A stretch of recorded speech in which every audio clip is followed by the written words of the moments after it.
So this is it, everybody. Polaris finally mentioned yesterday on a post on social media, November 9th, the new RZR lineup is coming. So let's talk about it, make some predictions. I might be right, I might be wrong. Let's get into it.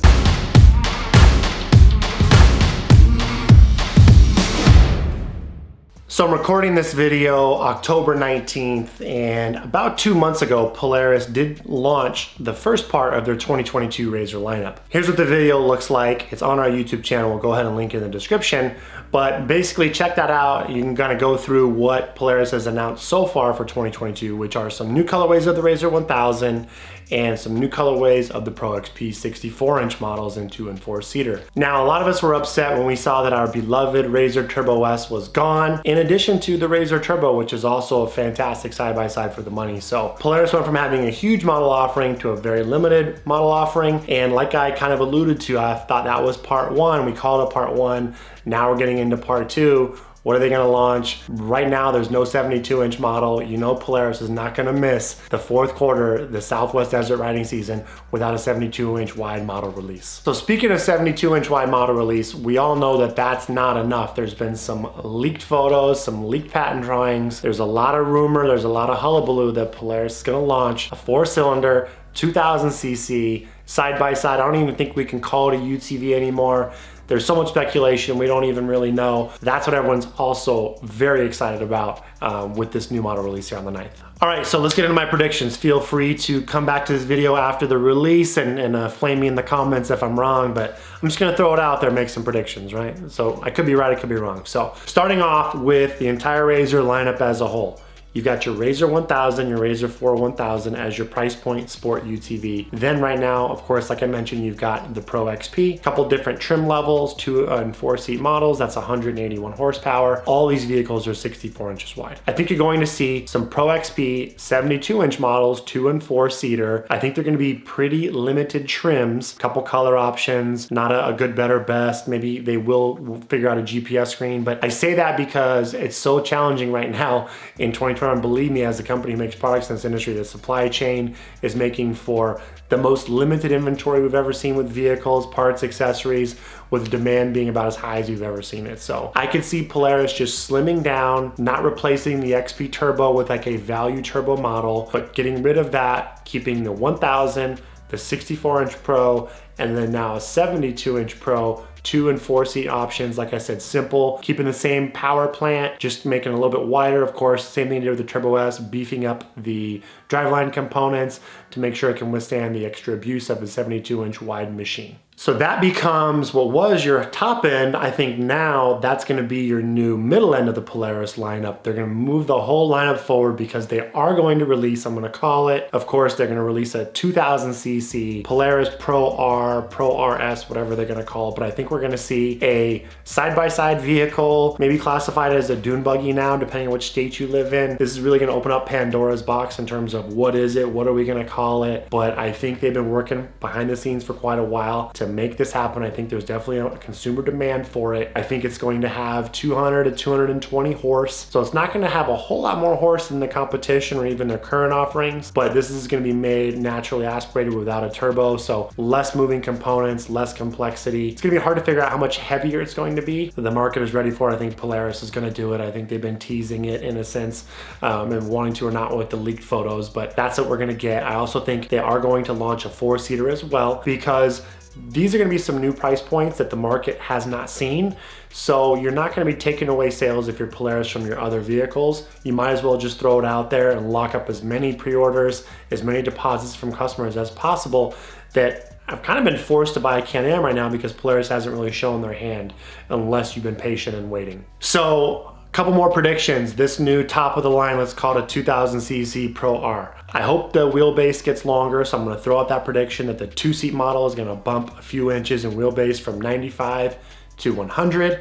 I think that they'll hopefully be able to keep the 4-seat wheelbase around 125. Hopefully not much longer, because the last thing we want is Polaris release their big top dog 4-seater, have it be as long as the Can-Am. That would be the worst. So Polaris, please don't do that. Keep the wheelbase 125 or less on the 4-seater. Stuff that big motor in it somehow. You know, it comes at the a little bit of the rear leg room for the backseat passengers.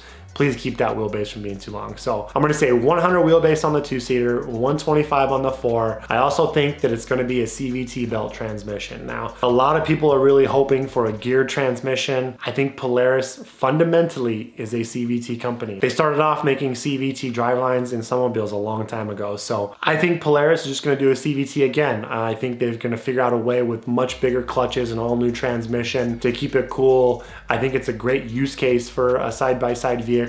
Do I think they'll do a geared transmission? I think they will, but I think they can always do that down the road with this new power plant. So that's just what I think. I think a geared transmission is going to cost a lot of money. Hey, let's just bump up to this next level with the CVT. Maybe we can keep the cost down. It's still gonna be a more expensive machine. Since I'm throwing out predictions, I'm gonna go with 2C Pro R, 2000 cc. Let's go with 36,999. I'm gonna say 37K, and then I'll do the 4-seater at 39,999 just to make it a cool 40K. That's what I think it'll come in at. With CVTs, I think they'll sell every single one they can make. Because of how the marketplace is right now, they're not gonna be able to make as many as we would probably all like anyway, because of all these challenges and constraints. And then maybe I think, again, hopefully they keep it really simple. Maybe a live valve version and a non-live valve version. Maybe you don't even mess with ride command, just make a red one and a black one, or a red one and a blue one. Keep it simple so you can get as many of them out there. Believe me, I don't think anyone really cares at this point.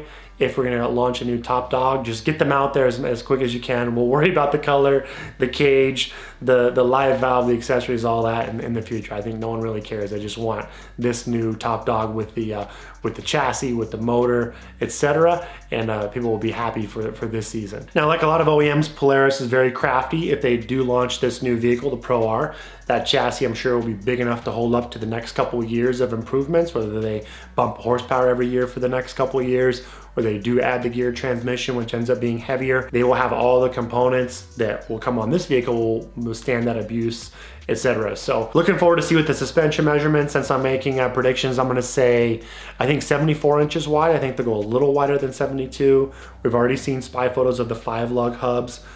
I expect that they'll come stock with 32-inch tires, all these 72-inch models. It'd be cooler to see something even bigger, maybe a 33, or even better, a 35. But I'm pretty sure that once this new top dog comes out, everyone's gonna wanna put 35s on it anyway. So I don't think Polaris will do that stock OEM. It'd be really cool if they did, but I think I'm gonna be realistic. Like I said, 37K 2-seater, 40K 4-seater, 200, I'll call it 210 horse, I'll just call it.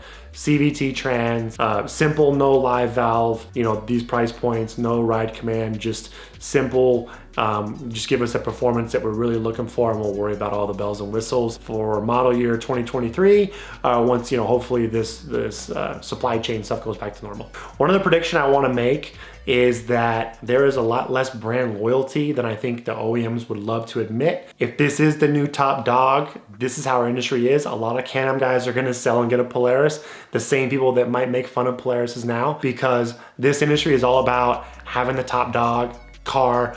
I've got the biggest, baddest car out there.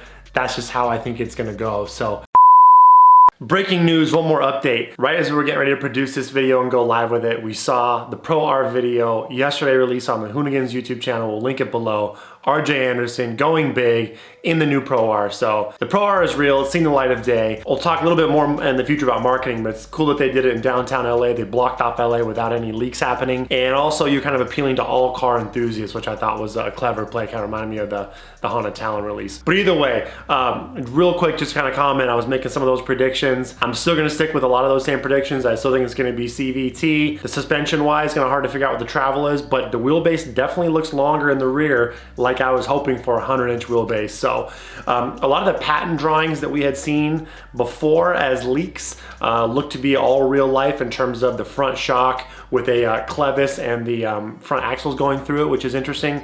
Some people are complaining about it, but I don't think they're much smarter or any smarter than the Polaris engineers.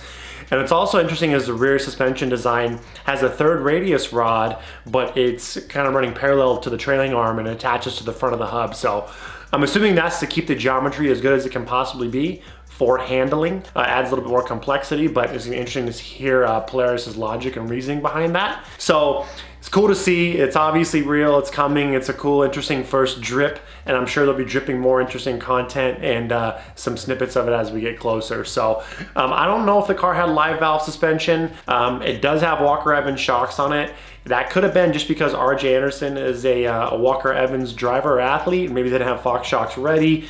So it'll be interesting to see if they launch a base model with those and a premium with live valve Fox shocks like they've done in the past. Kind of unclear, I think, at this time. Obviously, this car in this video had a couple more upgrades that wouldn't be stock, like the Walker Evans wheels, BF Goodrich tires, most likely. Got an upgraded cage, a couple other things. So that'll be a big question too, but to me, looking at some of these photos, the front and rear suspension appeared to be pretty stock. The radius rods, it was hard to tell, but the A-arms and the trailing arms, like I said, the shocks, also a question mark, but we will see. The rear sway bar was mounted up a lot higher than previous models, so, and the motor appears to possibly be in sideways. I've heard some rumors that the CVT clutch cover is going to be inside or facing the firewall right behind it. So if it is a CVT, so I'm still sticking with that rumor.